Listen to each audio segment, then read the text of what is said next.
I'm 65 years old, and I've been married to my husband for 42 years. But if I'm being honest, we spent at least 30 of those years arguing about things that don't matter anymore. And I'm here to tell you, before you waste your marriage like I did, listen to this story. When I was 23 years old, I fell in love with a man named David.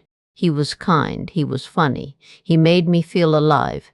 We got married because we couldn't imagine our lives without each other. That first year was magic. We laughed constantly. We stayed up late talking. We made love. We were present with each other in a way that felt sacred. And then life happened. We had our first fight when I was 25. It was about money. He spent more than I thought he should on something. I can't even remember what anymore, but I remember the anger. I remember the feeling of being misunderstood. I remember thinking, doesn't he respect my opinion? Doesn't he care what I think? He got defensive. I got angrier. We went to bed not talking. We didn't have sex. We were cold with each other. The next morning he apologized. We made up. We promised it wouldn't happen again, but it did. The next fight was about housework. He didn't help enough. I was working full-time and doing all the housework, and I was exhausted. He said I was being ungrateful for him working hard at his job. I said his job wasn't harder than mine and my job plus the house. We fought about that for weeks. Then came the fights about parenting. We had our first child when I was 26. Suddenly we had opinions about everything. How much to feed the baby, when to sleep train, when to let him cry, how much screen time was appropriate, what kind of school, what kind of friends. And every time I disagreed with David, I got angry. Every time he disagreed with me, he withdrew. So we developed a pattern. I would criticize, he would defend, I would escalate, he would shut down.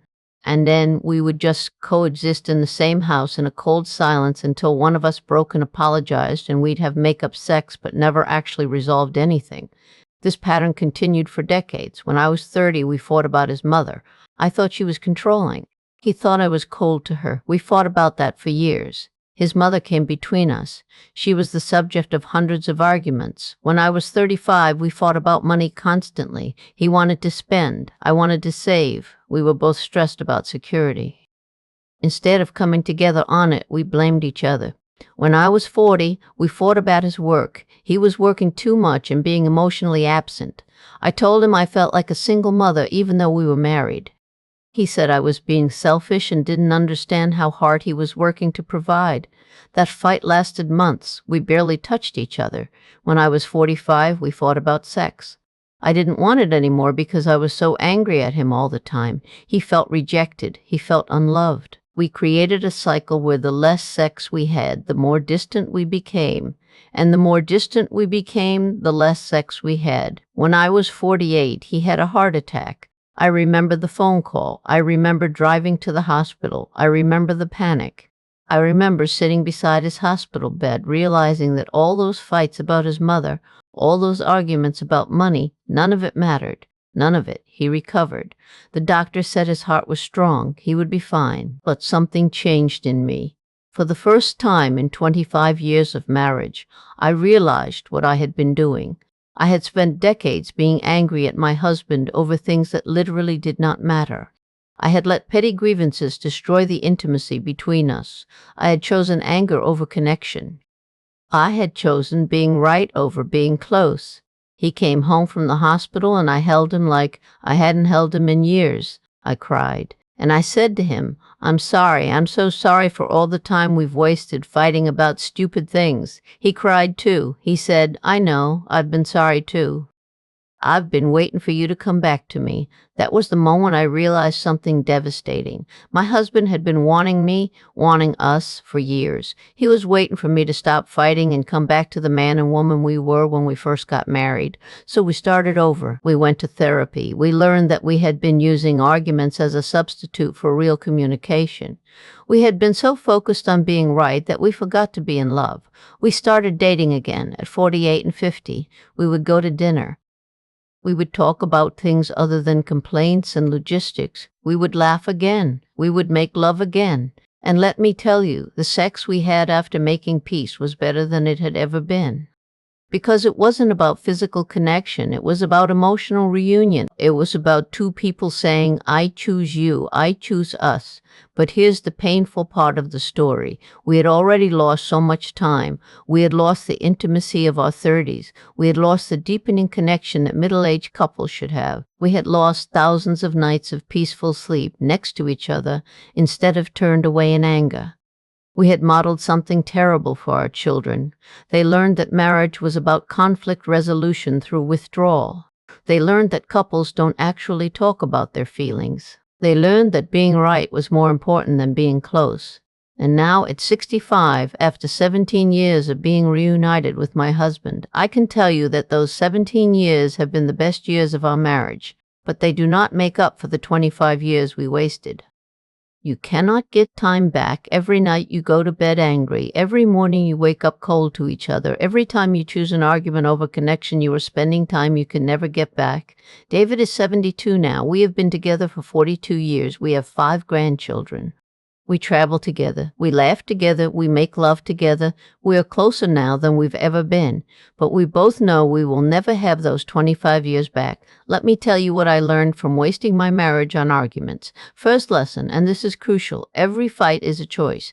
Every fight. When my husband did something that annoyed me, I had a choice. I could get angry and start a fight, or I could breathe and have a conversation. For 25 years, I chose anger. I didn't realize I was choosing. I thought I was just reacting, but I was choosing every single time. Second lesson, being right is not the same as being happy. I was right about so many things. I was right that he should help more with housework. I was right that his mother was overbearing. I was right about how we should spend money. And you know what? Being right made me miserable.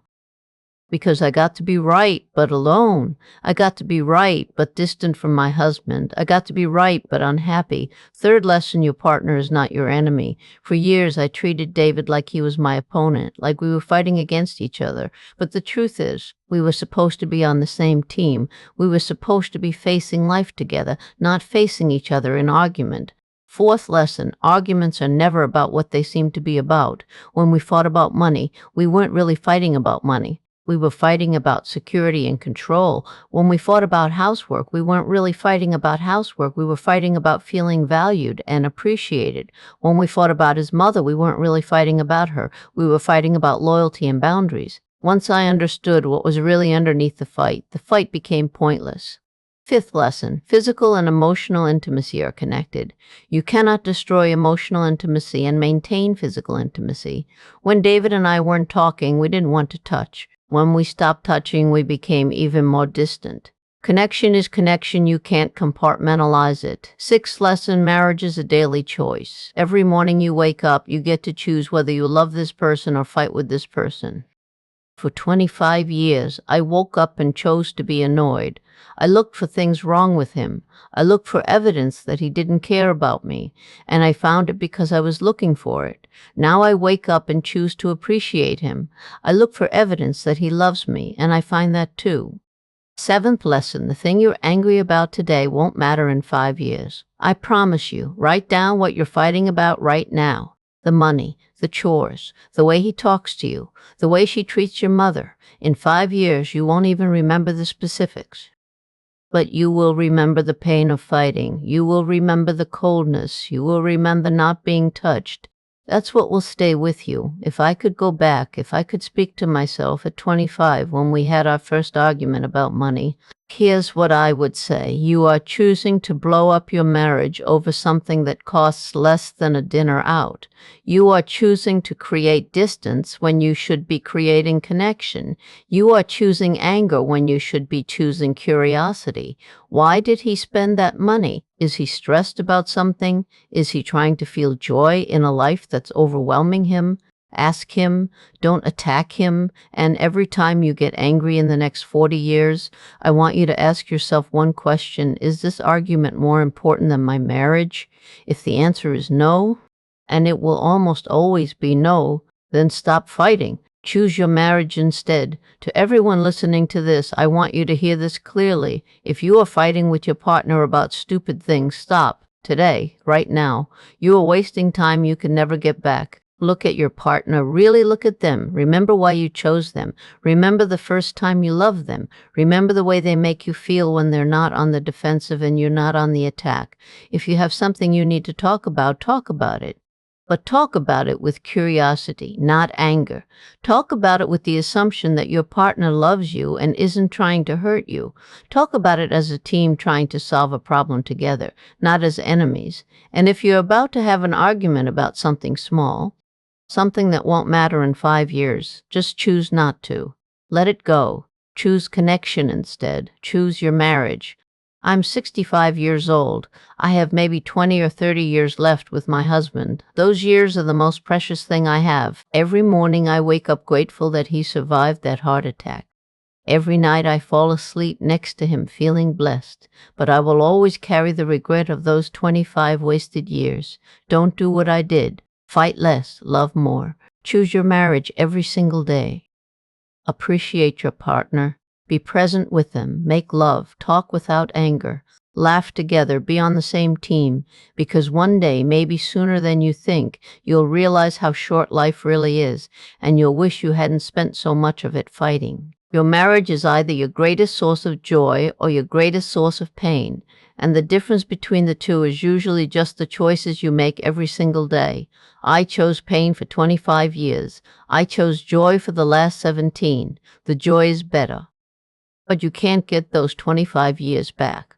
So please, make different choices than I did. Love your husband. Love your wife. Stop the petty arguments. Stop keeping score. Stop waiting for them to apologize first. Stop being right and unhappy. Choose to be loved and happy instead. That's my message. That's what I learned from wasting my marriage on arguments. And if you've watched this, if this has touched something in you, if you recognize yourself in my story, I'm asking you to do something today. First, look at your partner and tell them you love them. Say it out loud. Don't assume they know. Tell them. Second, if you've been fighting about something small, let it go. Today, choose your marriage over being right.